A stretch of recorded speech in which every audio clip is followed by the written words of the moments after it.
سورہ رحمان میں یہ ارشاد اللہ تعالیٰ نے فرمایا ہے، جس کا ترجمہ کچھ اس طریقے سے ہے جو مجھے کافی بادر کر رہا ہے، تو اتنا علم نہیں ہے کہ میں سمجھ سکوں اس مسئلے کو۔ جنوں اور انسانوں کے گروہ، اگر تم سے ہو سکے کہ تم آسمانوں اور زمین کی حدود سے کہیں نکل سکو، نکل بھاگو، بلا زور تم نکل نہیں سکتے۔ کیا اس کا مطلب یہ ہے کہ جو گریویٹیشنل فورس اس وقت دنیا میں ہے، اس سے باہر نکلنے کے لیے ہمیں کوئی فورس کی ضرورت ہے؟ اور اگر وہ گریویٹیشنل فورس کا اس کا امپیکٹ آ رہا ہے تو جنات کے اوپر گریویٹی کا امپیکٹ نہیں ہوتا؟ اور پھر کیا جو حدود اللہ تعالیٰ نے مقرر کی ہیں گریویٹیشنل فورس کی، وہ حدود جو ہیں، کیا اس کے بعد خدا نہیں ہے؟ نعوذ باللہ من ذالک۔ اس کی میں آپ سے تشریح کی گزارش کروں گا۔ مفہوم اس آیت کریمہ کا وہ نہیں جو آپ سمجھے اور جس کی بنیاد پر پورا کنسیپٹ ڈیولپ کیا۔ مفہوم اس کا یہ ہے کہ یہ ایک چیلنج دیا جا رہا ہے، اے جنوں اور انسانوں کے گروہ، تم یہ چاہتے ہو کہ ہم اللہ کی سلطنت سے باہر نکل جائیں؟ تو یہ چیلنج کیا جا رہا ہے، اچھا کوشش کر کے نکلو، تم زمین اور آسمان کی حدود سے بھی باہر نکل جاؤ، تب بھی اللہ ہی کی سلطنت پاؤ گے۔ یہ معنی سادہ سی بات، لا تنفذوا الا بسلطان، تم نکل جاؤ زمین اور آسمان کی حدود سے پار چلے جاؤ، مگر وہاں بھی تم زمین و آسمان کی حدود سے پار تو چلے جاؤ گے، مگر سلطنت الہی کی حدود سے پار نہیں جاؤ، وہاں بھی اللہ کی سلطنت ہوگی۔ تو گریویٹیشنل فورسز کا اور لا آف گریویٹیشن کا یہاں اپلیکیشن نہیں ہے، اور اس اینگل سے اگر لیں تو وہ ایک سیپریٹ بات ہے۔ تو اس میں یہ کہ آپ اگر آسمان کی جو آسمان ہے، بالائی سما، ان سے پار جانا شریعت میں منع نہیں ہے۔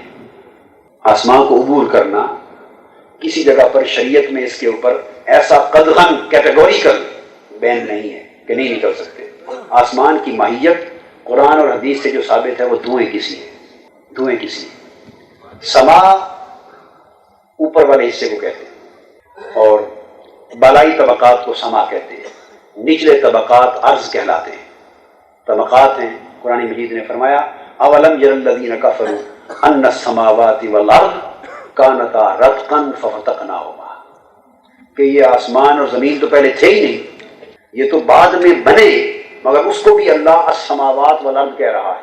اس حالت میں جب یہ باضابطہ آسمان اور زمین کا وجود نہیں تھا، وہ وجود لانے کے لیے اللہ پاک نے یہ عمل کیا جس کا ذکر آ رہا ہے، کانتا رتقا ففتقناہما۔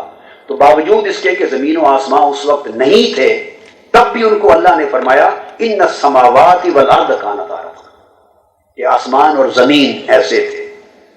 تو اس سے یہ پتہ بھی چلا، یعنی اس آیت سے میں استنباط کر رہا ہوں، لغت میں تو ہے، علماء تفسیر نے بھی بیان کیا کہ بالائی طبقات سماوات ہیں اور ارضی طبقات نچلے حصے ہیں، مگر میں نے براہ راست آیت کریمہ سے استنباط کیا ہے کہ بالائی طبقات کائنات کے، اس یونیورس کے سماوات ہیں، اور نچلے طبقات یونیورس کے ارض اور ارضین ہیں۔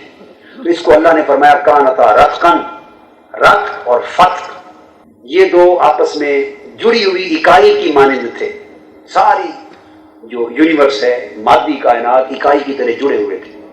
ففتقناہما، ایکسپلوژن ہوا، ایکسپلوژن، اور ہم نے اس ایک اکائی کو جو سنگل یونٹ آف کریشن تھا، سائنسدان اس کی تعبیریں کر رہے ہیں، کوئی کازمک ایگ کہہ رہا ہے، کوئی کچھ کہہ رہا ہے، کوئی کچھ کہہ رہا ہے، مگر ہم نے اس کو فتح کے ذریعے ہی کھول دیا، اور کچھ طبقات اوپر چلے گئے، کچھ نیچے چلے گئے، وہ آسمان کہلائے، یہ زمین کہلائے۔ تو یہ مادی کائنات کے حصے، تو یہ گریویٹیشنل فورسز کا اپنی جگہ امپیکٹ، مگر یہ سارا عالم ارض و سماوات کے اندر ہے، جس کو ہم فضا کہتے ہیں، فضا۔ تو یونانی فلسفی کہا کرتے تھے کہ فلاں آسمان میں سورج ہے اور فلاں میں چاند ہے اور فلاں میں مریخ ہے اور فلاں میں، یعنی مختلف سیاروں کو آسمانوں میں بانٹا کرتے تھے، اور ہماری کتابوں میں بھی یہ تقسیم آ گئی، اور عام مسلمان یہی سمجھتے ہیں کہ چوتھے آسمان میں سورج ہے اور اتنے آسمان میں چاند ہے، اور یہ تقسیم، یہ ذہن آپ یہ کرنا چاہتا ہوں کہ یہ ہرگز یہ ساری چیز نہ قرآن میں ہے، نہ حدیث میں ہے، اور نہ اسلام کی تعلیم ہے۔